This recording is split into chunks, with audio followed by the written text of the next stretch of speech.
Good morning all friends, সবাই কেমন আছো?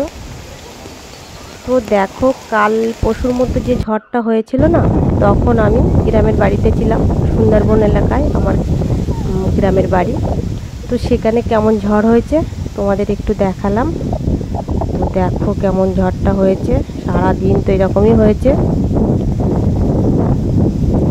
তো দেখো তোমরা,